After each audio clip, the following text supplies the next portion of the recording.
Uy, Jillian, si Troy! Oh, talaga? Ano sabi? Kumusta ka na, Helen? Replyan mo si Baby Liz. Eto, okay naman. Hindi naman. Basta naman. Ikaw. Yan. Kinikilig siya.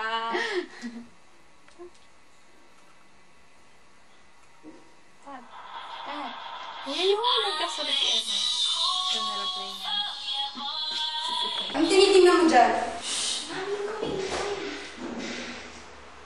ayan, kita mo na nila. Hindi naman. Kinikilig ako. At tungkol saan ang pinag-uusapan nyo? Mami, pinag-usapan nila yung lalaki na kilala nila kanina. Di ba sinabi ko na sa'yo na huwag ka makikipagkilala sa kahit sino lalaki? Hindi pa dinanda na sinabi ko sa'yo na lahat ng lalaki manloloko gaya ng tatay mo? Ma, sorry po. Hindi na po maulit.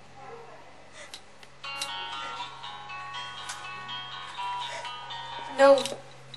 Papunta na ako dyan. Ba't ka nagsubok? Eh, ano ba pakailan mo? Wala naman akong ginagawang masama eh. Sigurado ka, wala akong ginagawang masama? Oo, wala.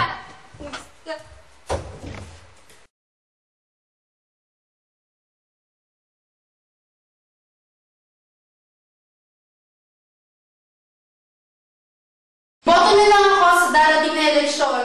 Ipapagawa ko ang kalsada at ang mga daan dito sa ating bayan. Bibigyan ko ng trabaho ang mga mamamayan sa ating bayan. Iboto nyo lang ako sa darating na eleksyon. Corazon Pineda para sa gobernadora.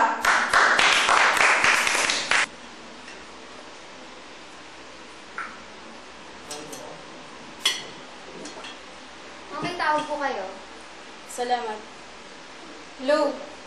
Oo, nabalitaan ko nga ang balitang tatakbo ang pipitsuging lalaki yung bilang gobernador. Hindi naman ako nangangambang matatalo niya ako eh. Hawak ko naman ang taong bayan. Sige. Balitaan mo na lang ako. Bye.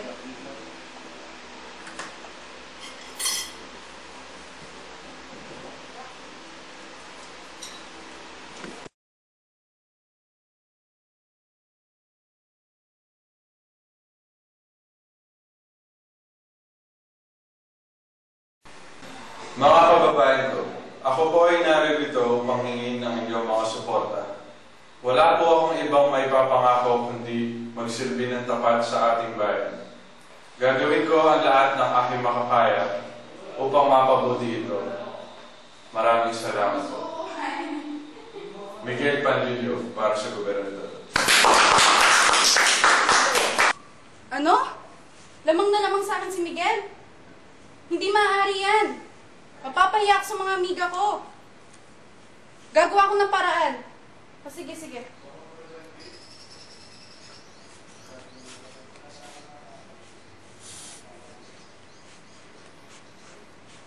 Hello? Nasaan ka? May paggagawa ko sa'yo. Napansin mo ba yung cellphone ko? Uy, kuya! Oh, bakit? Ang lalim naman natin ang iniisip mo. Tol, di naman nakatawag sa kanya. Kanino? Kay Helen? Oo, Tol. Iba sa mga nakilala ko. Yung bang tipong ayaw mo lang matapos ang araw tuwing pagkasama kayo? Oo, Tol. Ang saya. Ako din eh. Tinaman din ako. Kay Helen? Hindi. Kay Jillian. Masaya din ako pag pagkasama kami. Dad, pwede ko ba dalhin dito si Helen? Gusto ko sana pakilala sa inyo. Oo naman anak, kahit sino pa yan, basta mahal mo. Eh ikaw Ricardo, may napupusuhan ka na ba? Opo, Dad. Si Jillian po. Tama-tama. Bukas magsisimba tayo, isama niyo sila. Alright, yes. Thanks, Dad. Thanks. Hello? Helen, pwede ka ba bukas? Papakilala na sana kita sa family ko eh. Sama mo na rin si Jillian. Sige. Kita-kits na lang tayo bukas. Sige, bye. Jillian, halika dito. Tara. Bakit? May sasabihin ako sa'yo. Bakit? Bukas, magsisimba tayo kasama si Troy at Ricardo. Papakilala na lang tayo sa parents nila. Sige, pero parang yung mama mo mapakita ka naman yan. Bahala na siya. Sige. Ganito na lang.